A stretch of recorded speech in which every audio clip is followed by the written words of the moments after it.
Hi everybody, Kat here. Welcome to my channel. Today we're going to be talking about Charles the Woke, the Green Agenda, his relationship to it, the environmentalist, just stop oil, vegan loving agenda that Charles is knee-deep with the World Economic Forum in, and for that matter, so is William. Right now, Charles is doing a lot of virtue signaling. He's got a car that runs on cheese. He's got another car that runs on excess wine. Who has excess wine, especially in this economy, but that's another story altogether. He's got an electric vehicle that was featured after the reception for Harry and Meghan, the little blue electric snazzy sports car they drove away in. That's Charles. I think it's like $50,000 or something. He had it converted a long time ago. Well, he's a big proponent of renewable energy. Indeed, he is. Wind farms, for one, notwithstanding, Charles is going to make millions in profit off the wind farms off the coast, the west coast of England. He likes his wind farms. He has said publicly while he was Prince of Wales that he understands and identifies with the radical just stop oil children that are gluing themselves all over roads in Britain right now. He's spoken with Greta Thunberg. How dare she be pushed out front? The poster child for environmentalism, you know, she's a Spectrum kid whose parents have taken advantage of the situation. Anyhow, that's another story as well. There's a lot of things, from 15-minute cities to lowering of speed limits, the push towards electric vehicles, and that is something that's happening in all the Commonwealth. I'm here in Canada, and new plants are going up for electric cars to be built. Contracts have been signed, multi-million-dollar contracts to produce electric vehicles. They want to have the majority of the vehicles on the road electric by, within a span of less than a decade.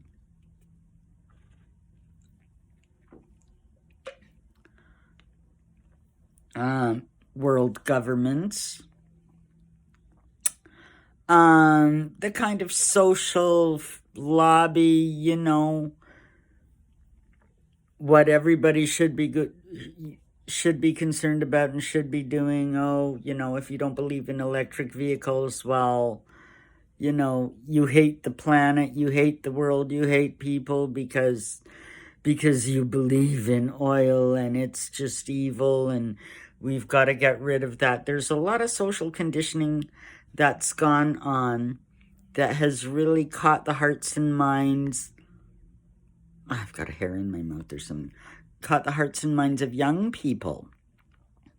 And they're kind of young and dumb, and they don't understand the full implications of something like even attempting to go fully electric vehicles for everyone, if you're thinking of it in benevolent terms. But I'll tell you, all this social conditioning and governmental push towards climate change action and carbon tax, and this is not to protect the earth.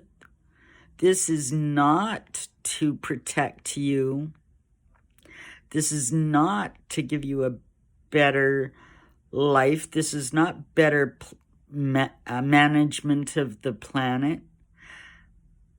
The ultimate agenda behind the Green Agenda, the World Economic Forum, the push for environmentalism, veganism, climate action, it is to control our movements and restrict them considerably.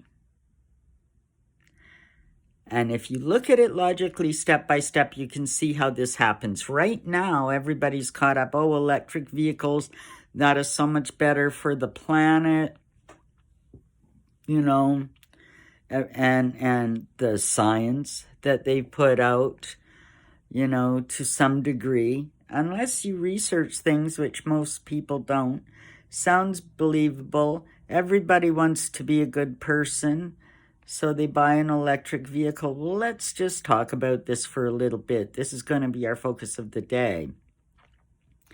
Right off the bat, the biggest problem, the biggest hypocrisy with the electric vehicle lobby is the battery itself.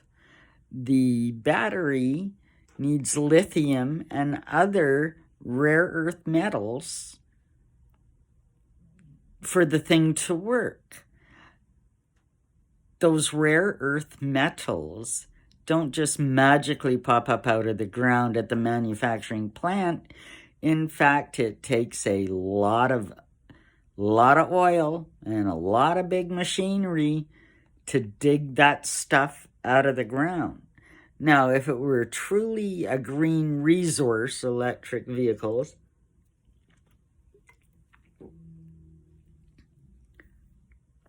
wouldn't its production also have to be green? I mean, these environmentalists that will shut down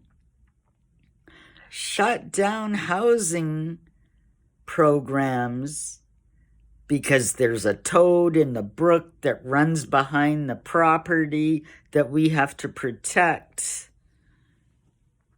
this ecosystem and save the earth. So no, you can't have your low-income housing there because of we have to protect the toads.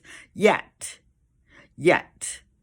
we want you all to have electric vehicles. Get this in your head. You're to have an electric vehicle, and we have to dig this stuff out of the ground, and it's for your own good. Think of how massive a pit mine is. Massive in area. Think of the ecosystem. Think of the grass they had to dig up. Think of the rock they're digging up. Think of the disruption of all the plant and animal life in maybe a 5-square radius. That's a lot of ecosystem to disturb just so you can have a fancy vehicle. But somehow, that kind of, they'll call it eco-terrorism if you endanger a toad, but you can dig a mine because it's part of the agenda, don't you see? When everybody's got electric vehicles, first of all, even right now, when only a small portion of the population has an electric vehicle, there are not enough charging ports along the roadways and this and that. You got to stop and charge a damn thing every couple of hours, and it's problematic. And there's certainly not enough charging ports through the city. With the cost of utilities going up, what's going to happen? Are people going to have to plug it into an outlet in their garage and run it off their house with the cost of energy right now so high? It's going to just bankrupt people. And if not, and if it's just sort of a street monitored thing where you have to go and charge your vehicle somewhere in the city, the more vehicles there are, the more competition there will be to get your car charged.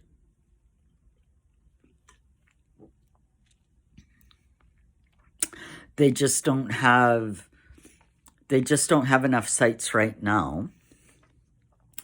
So that would definitely be something that governments would have to implement. And no doubt the construction of charging bays all along roadways and through cities and things, that would probably come out of the taxpayer's pocket. That's not something that the city's going to pay for, or the province, or even the country. You know, that one's on you. They've got you going. They've got all these lofty ideas that they're going to implement to control you, and you're going to pay for it, and you're going to like it. Think of the people that are so confused. They like it already. They do. But here's the thing. Have you heard of 15-minute cities?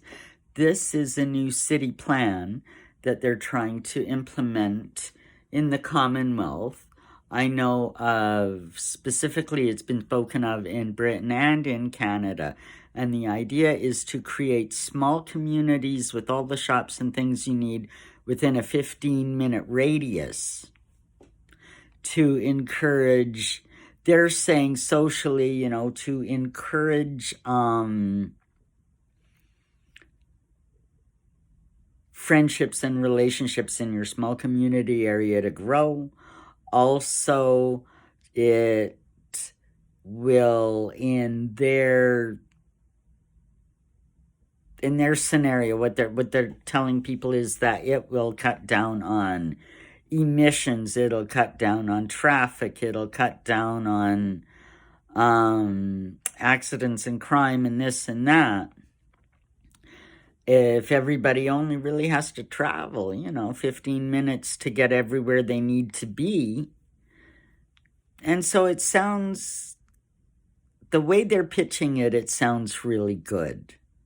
Like, wow, everything, from the dry cleaners, the coffee shop, my grocery store, my doctor, everything I need within a 15-minute walk, and even less than if I drive, sounds perfect. That sounds like an ideal neighborhood, doesn't it? That's how they pitch it to you. What it really means is that that they can't just come out and lock you in your house forever, although they did try that over lockdown. Better part of 2 years. But stepping stones, this is how they do it. This is a stepping stone. Get everybody entrained to the idea of a 15-minute city, a close-knit community, these kind of fostering good feelings, all these kinds of things that we lost over COVID. This is a way to bring them back. This is what you tell the people that it's going to do. And it's going to save the planet too. What it is them implementing the control, your control over what you can and cannot do, where you can and cannot go. Restrictions on your travel and movements, therefore restriction on what you can do, who you can speak with. Imagine, get y'all locked into a 15-minute city, and the next thing you know, if your vehicle or your bicycle or your scooter is registered to that community, there'll be some kind of lock on it. You can't take it out of your region. Very Hunger Games, but you know what? This is eventually what they plan to do. And it's apparent in especially the Commonwealth countries, Canada, Australia, Britain, they're all implementing the same kind of control mechanisms. Here in Canada, our legislature just approved Bill C-60, which is supposed to be an online safety act like they've been talking about in Britain for some time. What this one's going to do, what it requires of international news partners to post on Canadian internet, they're going to have to pay a fee. So Google and Apple, I think some of them, Yahoo, have already said that they'll just pull their news feeds from Canadian internet rather than pay to post on Canadian sites. So what it's going to do, where it looks like, oh, we just, they're just trying to make money. No, they've wargamed this. They know that America and other countries are not going to tolerate this, and they'll just not bother post. What's the end result? The end result is that international news coming into Canada via the internet is going to be restricted. So Canadian viewers using the internet will not have access to international news. That is censorship and control. And I dare say this is the same way it's going to play out in Britain. But getting back to the electric cars, the restricted movement, I mean, your movements are going to be restricted anyway if everywhere you go in your electric car, you got to stop every 2 hours to charge her up. That's not terribly convenient. But there's more about electric cars that they're not telling you. We talked about the batteries and how you need all these heavy earth metals dug out of the ground, and they're rare and it's expensive. If the battery on your electric car goes, very, very expensive to replace.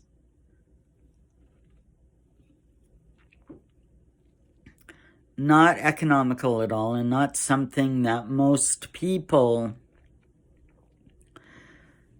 can even think about doing. I mean, it's just terribly expensive. Not only is the price tag of an electric vehicle very heavy, the actual weight of it is. The average electric vehicle, it's been found, is 33% heavier than its counterpart in diesel gasoline vehicle. So 33% heavier in weight. Well, what's that got to do with anything? Well, I tell you, it's got a lot to do. Did you know it takes teams of engineers to build roads and bridges and tunnels and overpasses and underpasses? All the infrastructure for vehicles has been engineered to take into the effect the weight of the vehicles that are going to be using that roadway, whether it be level roadway or an elevated overpass or a bridge or a tunnel.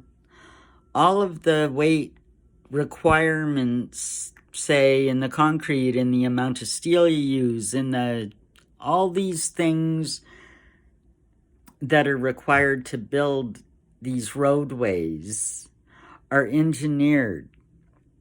Now, right now, you're not seeing a whole lot of difference, but just wait until more and more electric vehicles are on the road. Have you heard anything on the news? Have you heard anybody coming out and saying we need to upgrade our infrastructure to be able to handle the increase in electric vehicles on the roads, because the roads are just going to sink or fall under the weight of the sheer weight of the electric vehicles, because they've been engineered to handle a certain threshold, and now they're going to be expected to handle 33% more with no counter results. That's right. Parking garages at your downtown offices, parking garages at your malls are going to collapse under the weight of the electric vehicles. Go woke, go broke, folks. Even the infrastructure is going to fail in a big way unless they start. I mean, the push for the electric vehicles is on now. They've got to have, it's not going to work. It's going to fail. It's all just about control, and that's what's going to happen. But even if it was a benevolent idea, they would have to start working on the infrastructure and upgrading it now to be ready in time for when there's that many more electric vehicles on the road. So we are going to see more control, more restrictions. We are going to see rising prices and failing infrastructure. Who says feudalism isn't alive and well? This is exactly what's going on in Charles the Woke's Britain. And you know what? He knows all about it. He does. Because the World Economic Forum, the people that he consults with, this is their idea.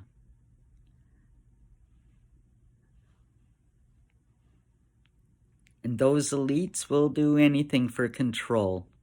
Charles will come out and smile and virtue signal and keep everybody entranced and entrained.